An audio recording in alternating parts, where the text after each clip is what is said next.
Welcome. I'm Penny Simkin, and I'm here with Dr. Amy Gilliland, who is a doula researcher, and a doula trainer from Wisconsin. And Amy, I'm really interested in some of the research that you've done on fathers and birth. And I wonder if you'd like to tell our audience a little bit about the work you've done and what you've learned. You know, I think one of the most interesting things that I found was that looking at the research going back decades, and even in the current research, it shows that when fathers are alone to do labor support, their overwhelming feeling is anxiety and fear. And they feel really disappointed in themselves. And it's a real struggle for them. They don't feel like staff is open to answering their questions, which may be more of a factor is that it's hard to ask questions if you've been raised to think that that's a sign of weakness. But men are really overwhelmed, and the research is done on men, on fathers.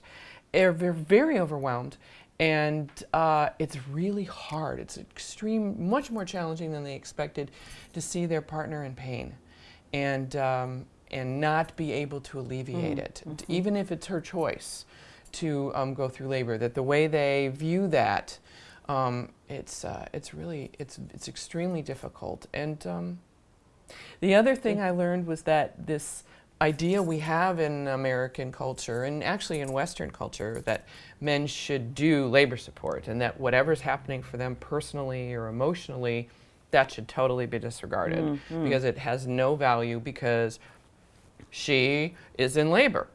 So that's what's most important, is this laboring person, and that's what's going on there, and what's happening for you emotionally, or your identity, or your development as a person, or growing into a father, or growing into a parent, that's irrelevant. And what we're finding is that it's not irrelevant at all. When men's emotional needs or need for information aren't met, that anxiety can become traumatic, and it definitely has negative effects in the postpartum period. Well, how well prepared would you say that many of the fathers in your studies were for birth? I mean, did they know what to expect? Well, these are studies that I have read. I have also conducted one. The only studies that show that men have enjoyed being at the birth are ones where they had one-on-one labor support, either from a midwife or from a doula. So in those studies, they felt that, I was free to participate and in the way that I wanted to, or in the way that felt right at the time. And there was someone there who could answer my questions. I never felt stupid. And this person encouraged me to be involved at the level that I wanted to, and gave me permission to either be really involved, if that's what I wanted, or to just sit back and say, this is hard. I thought this would be a lot easier than it is. And so that the other people there to do labor support said, that's fine. You know, take 5, go for a walk, go get a cup of coffee, and then come back in and feel that you're ready to be a part of the labor support. So that if someone is there, they are free to take a break if they need to. Whether that's the professional doula, or if you're in the UK or in Sweden, where these other 2 studies were done, where you have midwife support that's available to you. And if you don't have a doula, or you don't have that one-on-one care from a midwife, to bring in a knowledgeable friend, is somebody else who you feel safe with, and to be able to spell men, and also to participate in labor support, whether or not she's having an epidural or not. People think that when you have an epidural that takes away the pain and also takes away the emotional challenges, and that's not true at all. Having an epidural is still incredibly challenging for all family members, so emotionally, because it's still a birth, you know? And you need everybody.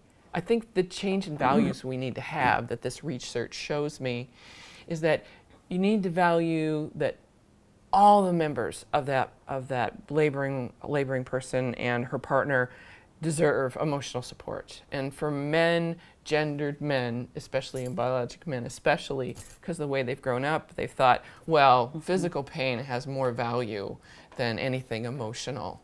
So we're on the verge of, I think, a big cultural shift of men saying, no, I matter too, and this was hard, and I need support, and to realize and recognize that they do deserve emotional support. This is a big deal. Labor and birth are a big deal.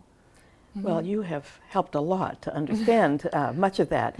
And any fathers that are watching us today, you matter.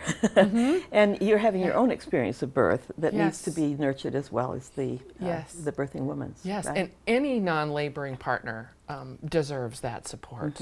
How much research is there on others who are not the father of the baby or the loved one of the mother? You know, as the loved one of the mother who's not a biological parent and not a cisgendered father, which means that you identify as a male and you're biologically male, very little.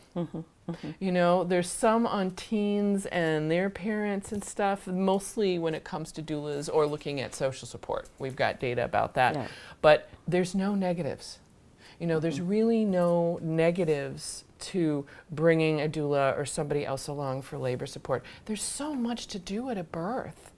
And I think people are surprised by that, you know, that and that the nurse can be with you, and she may be a wonderful, fabulous nurse, but usually she's only got 10 or 15 minutes, and a lot of that time she's also charting. So when she's in the room, and we have got good studies to show that nurses can come in and teach, and then they have to leave again. So that makes it difficult for everybody too.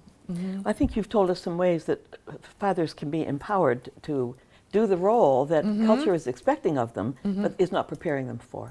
Right. Well, it's kind of, saying that's your job, that's your role. And what young people, I think, are realizing is that, wait a minute, I might want to do that, but how am I going to do that? How that I'm not going to, professional doula or an experienced doula has taken days of training and gone to many births, and most parents take a 6 or 12-hour class that is on a variety of topics. And yet men put that on themselves, that, I should be as effective in labor support as a professional. And then we have a really high cesarean rate. And so sometimes men also feel like failures.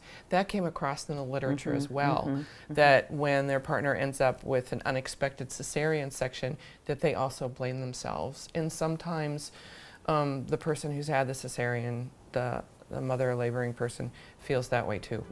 Yes. So. And that is not good. And that is never a good start. Yeah. No. Okay. Well, thank you so much for all this. Oh, and I think this is food for thought, and we're going to improve the care of fathers during labor. Yes. Okay. Thank you very much. Thank you, Penny.